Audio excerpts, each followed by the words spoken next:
Hello everyone, अब हम start करते हैं चैप्टर मोशन। ये रैपिड रिवीजन रहेगा मोशन का, जिसमें हम जल्दी जल्दी पूरा चैप्टर खत्म कर देंगे। इसका पूरा वन शॉट वीडियो मैंने डिटेल वाला भी डाला हुआ है चैनल पे, आप देख सकते हैं हम जाके। और बहुत जल्द आपको मेरे चैनल पे जो नोट्स हैं वो सारे टेलीग्राम पे अवेलेबल होने वाले हैं, तो आपने अगर सब्सक्राइब नहीं किया है तो अभी ही सब्सक्राइब कर लीजिएगा। और अब हम चैप्टर को करते हैं स्टार्ट और टाइम वेस्ट नहीं करेंगे।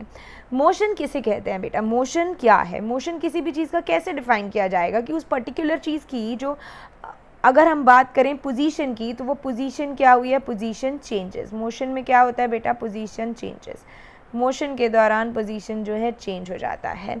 तो change in position of an object with respect to time. Position of an object change होता है विद रिस्पेक्ट टू टाइम, तो this is called as motion. Motion क्या हो गया? पोजीशन चेंज होगा विद रिस्पेक्ट टू टाइम, तो उसे हम क्या कहते हैं कि ऑब्जेक्ट इज इन मोशन। तो अब मोशन दो टाइप के हैं, along a straight line and along a circular path. सबसे पहले बात करते हैं स्ट्रेट लाइन की। तो यहाँ पे स्ट्रेट लाइन की बात करें तो ये हमने यहाँ पे एक स्ट्रेट लाइन बना देते हैं कि हमने ए से बी, ऑल्दो इतनी स्ट्रेट नहीं है यहाँ, ए से बी कोई चीज़ ट्रैवल की, तो इसने कितना डिस्टेंस ट्रैवल किया? A B. ठीक है, अब मैं यहाँ पे एक और एग्जाम्पल ले लेती हूँ कि हमारे पास कोई ए से बी ट्रैवल कर रहा है ऑब्जेक्ट। ठीक है, यहाँ पे हमारे पास ओ बी है, एक पॉइंट ए से बी गया, डिस्टेंस क्या है हमारे पास? Distance is A B. यहाँ पे हमें दो चीज़ों की बात करनी है, distance and displacement. Displacement is the shortest distance. Displacement आपका क्या है बेटा? Shortest distance travelled by the object, shortest distance covered, उसे हम कहेंगे डिस्प्लेसमेंट। अब यहाँ पे हम डिस्प्लेसमेंट को डिफाइन कैसे करेंगे? देखिए, अगर मैं बात करूँ इस लाइन की, तो यहाँ पे अगर हम बात करते हैं कि ए से ओ गया कोई इंसान, पर वो बी के थ्रू गया, पहले ए से बी गया और फिर बी से ओ आया, तो उसे जाना तो ए से ओ ही था। तो यहाँ शॉर्टेस्ट क्या है हमारे पास? शॉर्टेस्ट है ए से ओ, कि भैया सीधा ही चले जाते हैं। ए से ओ शॉर्टेस्ट है, जिसे हम डिस्प्लेसमेंट का नाम देंगे। ए से ओ को हम कहेंगे डिस्प्लेसमेंट। ठीक है, और यहाँ पे हमारे पास डिस्टेंस क्या है? डिस्टेंस वो पहले ए से बी गया और फिर बी से ओ आया, तो डिस्टेंस हमारा क्या हो जाएगा हमारे पास कि A B plus B O, ये आपका डिस्टेंस हो जाएगा। और शॉर्टेस्ट डिस्टेंस आपका डिस्प्लेसमेंट है, तो ये आपका डिस्प्लेसमेंट हो जाएगा। तो आई होप डिस्टेंस और डिस्प्लेसमेंट क्लियर है। ये आपका हो गया, अगर कोई ऑब्जेक्ट स्ट्रेट लाइन में मूव कर रहा है, तब का केस है कि तब हमारा डिस्टेंस और डिस्प्लेसमेंट क्या होगा। अब अगर कोई ऑब्जेक्ट सर्कुलर पाथ में मूव कर रहा है, तो यहाँ पे वो यूनिफॉर्म सर्कुलर मोशन में है। यूनिफॉर्म सर्कुलर मतलब यूनिफॉर्म मोशन क्या होता है? सबसे पहले यूनिफॉर्म मोशन हमारे पास होता है वो मोशन जो कि इक्वल डिस्टेंस कवर करता है इक्वल इंटरवल्स ऑफ टाइम में। जैसे कि उसने, कोई कार ने कवर किया 2 किलोमीटर 2 मिनट में, फिर दूसरे 2 किलोमीटर फिर से 2 किलोमीटर 2 मिनट में, तो ये होगा car is in uniform motion. और नॉन यूनिफॉर्म मोशन क्या होता है बच्चे? कि अनइक्वल डिस्टेंस कवर किया in equal interval of time, कि पहले 2 मिनट में उसने कवर कर लिया 1 किलोमीटर, अब दूसरे 2 मिनट में उसे ट्रैफिक मिल गया तो उसने कवर कर लिया ½ किलोमीटर। तो इस तरीके से हम कहेंगे ये हो गया नॉन यूनिफॉर्म मोशन। जैसे कि क्राउडेड स्ट्रीट में अगर हम कोई कार को मूव करवाएं तो हमारी नॉन यूनिफॉर्म मोशन हो जाएगी, और यूनिफॉर्म मोशन जैसे कि मैंने आपको बता ही दिया। अब मोशन जो सर्कुलर पाथ में होता है वो यूनिफॉर्म स्पीड से मूव करने वाला होता है, यानी कि यूनिफॉर्म स्पीड वाला होता है, इसीलिए हम उसे यूनिफॉर्म सर्कुलर मोशन कहते हैं।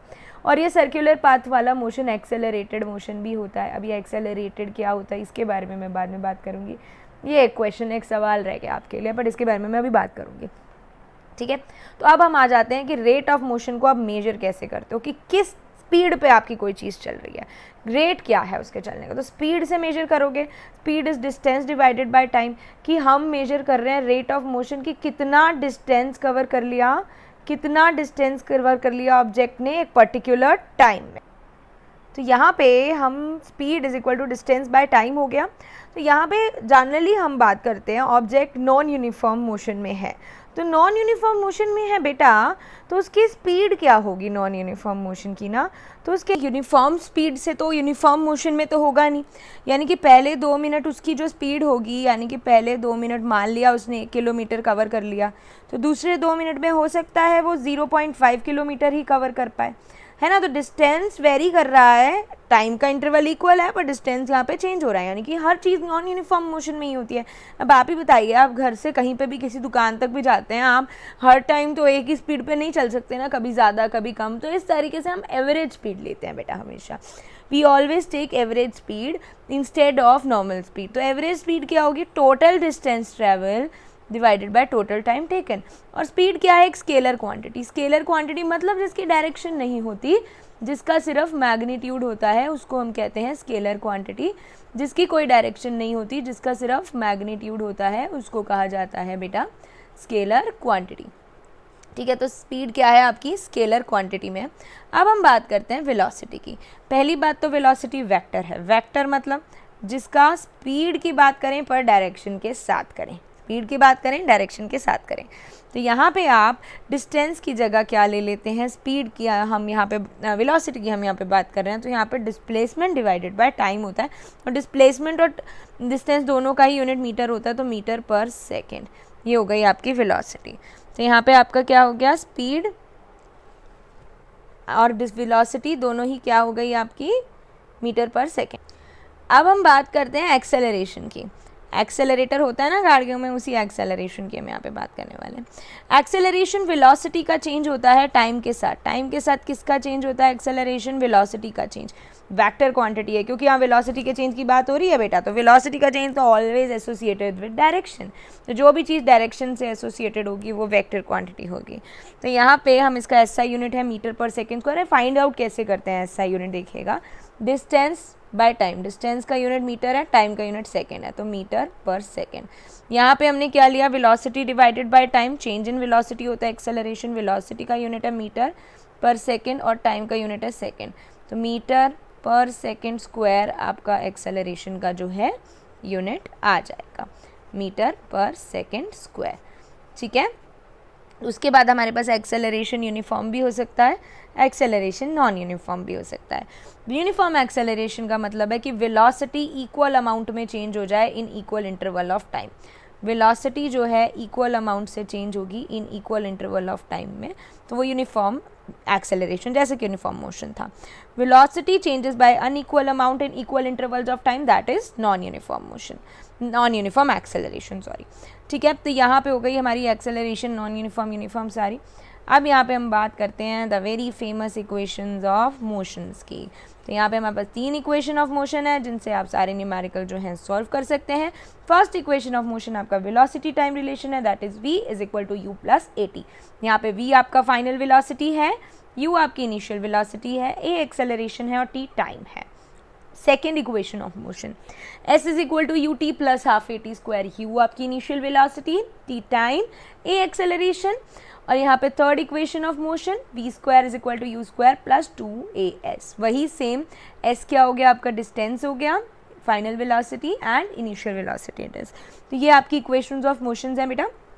अब यहाँ पे ना कुछ साइन कन्वेंशन होते हैं न्यूमेरिकल्स में जो बड़े काम आते हैं। देखिएगा, अगर कोई ऑब्जेक्ट रेस्ट से स्टार्ट हुआ, यानी कि अभी वो नहीं चल रहा था, वो वहाँ से स्टार्ट हुआ, तो इनिशियली तो उसकी कोई वेलोसिटी नहीं थी, तो वो 0 होगा। और अगर कोई ऑब्जेक्ट चलने के बाद रेस्ट पे आया, यानी कि ब्रेक अप्लाई हो गई, ऑब्जेक्ट स्टॉप हो गया, ब्रेक अप्लाई हो गई, ऑब्जेक्ट स्टॉप हो गया, तो फाइनली वेलोसिटी क्या हो जाएगी उसकी? 0, यानी कि फाइनल वेलोसिटी उस केस में 0 होगी। और जहाँ भी ब्रेक अप्लाई का केस होगा, ब्रेक अप्लाई का जब केस आएगा बेटा, तो ब्रेक अप्लाई में एक्सेलरेशन को हम रिटार्डेशन कहते हैं। ब्रेक अप्लाई करने के केस में एक्सेलरेशन आपकी क्या आती है? एक्सेलरेशन आपकी इस केस में आ जाती है नेगेटिव। जब आप ब्रेक अप्लाई करते हैं तो एक्सेलरेशन आपकी वहाँ पे नेगेटिव हो जाती है, राइट। तो आई होप यहाँ तक आपको क्लियर होगा। अब हम आगे बढ़ते हैं इनके ग्राफ की तरफ। और अब आप ना इसके बाद क्वेश्चन भी सॉल्व करेंगे ना, अगर आप ये साइन कन्वेंशन ठीक से फॉलो कर रहे हैं तो मुझे नहीं लगता है आपका कोई क्वेश्चन भी गलत होगा। हाँ, के लिए क्वेश्चन जोड़ा था मैंने भाई, आप याद कीजिए कि सर्कुलर पाथ के अंदर अगर मोशन होगा तो वो एक्सेलरेटेड क्यों कहलाएगा भाई, ये क्वेश्चन पूछे जा सकते हैं। ठीक है, यहाँ पे बहुत सारे छोटे छोटे बच्चे हमारे किससे पढ़ रहे होंगे, 2x स्पीड से या जो भी है, बहुत से ऐसे बच्चे भी होते हैं, पर इट्स ओके, सभी ऐसे ही होते हैं बेटा। ठीक है, तो यहाँ पे आप कैसे भी पढ़िए, अगर आपको समझ आ रहा हो तो I will be very much grateful, मुझे अच्छा लगेगा, आप लोगों को समझ आएगा। कमेंट में ज़रूर बताइएगा आपको किस टॉपिक पे और वीडियो चाहिए। मैं क्लास 10th वाले बच्चों के लिए भी कहूँगी, उनके लिए भी वीडियो लाइन में है, मैं बना रही हूँ। सर्कुलर मोशन हमारे पास होता है सर्कल के लिए। ठीक है, सर्कल के अंदर हमारे पास बेटा हर पॉइंट पे आके ना स्पीड बदलती है, हर पॉइंट पे आके स्पीड, वेलोसिटी या स्पीड चेंज हो जाती है हर पॉइंट पे देखो, यहाँ मुड़ेगा तो speed change change change change. और change in velocity divided by time ही क्या होता है, एक्सेलरेशन। इसलिए जो सर्कुलर मोशन होता है वो हमेशा एक्सेलरेटेड मोशन होता है। तो अब आगे बढ़ते हैं हम ग्राफ्स की तरफ। Distance time graph, velocity time graph. Distance time graph का स्लोप हमें स्पीड देता है, वेलोसिटी टाइम का स्लोप हमें एक्सेलरेशन देता है। बेटा आपको स्लोप अभी इतना क्लियर नहीं होगा, फिर भी बता देती हूँ। डिस्टेंस टाइम ग्राफ है फॉर एग्जांपल हमारे पास ये, ठीक है, यहाँ पे हमने डिस्टेंस ले लिया, टाइम ले लिया। स्लोप मतलब ये हमारा ग्राफ है, परपेंडिकुलर अपॉन में बेस, ये होता है हमारा परपेंडिकुलर अपॉन में बेस, जो हो गया आपका स्लोप हो गया। परपेंडिकुलर अपॉन में बेस आपका क्या होता है, स्लोप होता है। तो डिस्टेंस डिवाइडेड बाय टाइम क्या होता है आपका, डिस्टेंस डिवाइडेड बाय टाइम आपका स्पीड होता है। तो ये डिस्टेंस हो गया आपका divided by time, distance by time, यही आपका स्लोप होता है, ये distance by time. Perpendicular upon में बेस, परपेंडिकुलर अपॉन में बेस आपका स्लोप होता है। तो इसका स्लोप किसके इक्वल होगा, स्पीड के इक्वल होगा, ठीक है। इसी तरीके से एक्सेलरेशन का स्लोप किसके इक्वल होगा बच्चे, उसका स्लोप इक्वल होगा slope of graph velocity time graph का स्लोप क्या होगा, एक्सेलरेशन के इक्वल होगा, क्योंकि change in velocity divided by time, change in velocity divided by time आपका एक्सेलरेशन ही तो होता है। चेंज इन वेलोसिटी है बेटा, यहाँ पे v माइनस ही होगा, इनिशियल वेलोसिटी कुछ फाइनल वेलोसिटी, तो वो आपका एक्सेलरेशन ही तो होता है, ठीक है। तो यहाँ पे हमें क्या देगा, स्लोप वेलोसिटी टाइम ग्राफ का एक्सेलरेशन, और डिस्टेंस टाइम ग्राफ का हमें स्लोप क्या देगा, स्पीड, ठीक है। और यहाँ पे वेलोसिटी टाइम ग्राफ हमें एरिया अंडर दी कर्व अगर हम बात करें तो इससे हमें मिलता है डिस्टेंस या फिर डिस्प्लेसमेंट एरिया, जो अंदर का एरिया होता है उससे हमें, एरिया का मतलब क्या होता है देखो, वेलोसिटी टाइम ग्राफ का हम एरिया देख लेते हैं, यानी कि ये ग्राफ हमें कवर कर दिया अंदर से, इसका अंदर का एरिया हमें क्या देगा, डिस्टेंस या फिर डिस्प्लेसमेंट, ठीक है। इन दोनों ग्राफ का, डिस्टेंस टाइम ग्राफ का और वेलोसिटी टाइम ग्राफ का, वेलोसिटी टाइम ग्राफ का जो हमारे पास एरिया होगा, क्योंकि डिस्टेंस टाइम ग्राफ तो अलग हो गया ना, वेलोसिटी टाइम ग्राफ का अंदर का एरिया हमें क्या देगा बेटा, डिस्टेंस देगा, ठीक है, क्योंकि हम यहाँ पे वेलोसिटी की बात कर रहे हैं विद रिस्पेक्ट टू टाइम, या फिर वो इधर डिस्टेंस होगा या फिर डिस्प्लेसमेंट होगा। कई बार डिस्टेंस और डिस्प्लेसमेंट इक्वल भी होता है, कैसे देखिएगा, डिस्टेंस और डिस्प्लेसमेंट इक्वल कब हो सकता है, अगर ये ए से बी गया तो भाई इसके अकॉर्डिंग डिस्टेंस भी ए बी और डिस्प्लेसमेंट भी ए बी, तो इस केस में डिस्टेंस और डिस्प्लेसमेंट क्या हो जाएगा बेटा, इक्वल। एंड आई होप ये चैप्टर आपको क्लियर हो गया होगा बिल्कुल 12 मिनट के अंदर, ठीक है। और अगर आपको समझ आ गया हो तो लाइक, सब्सक्राइब एंड शेयर।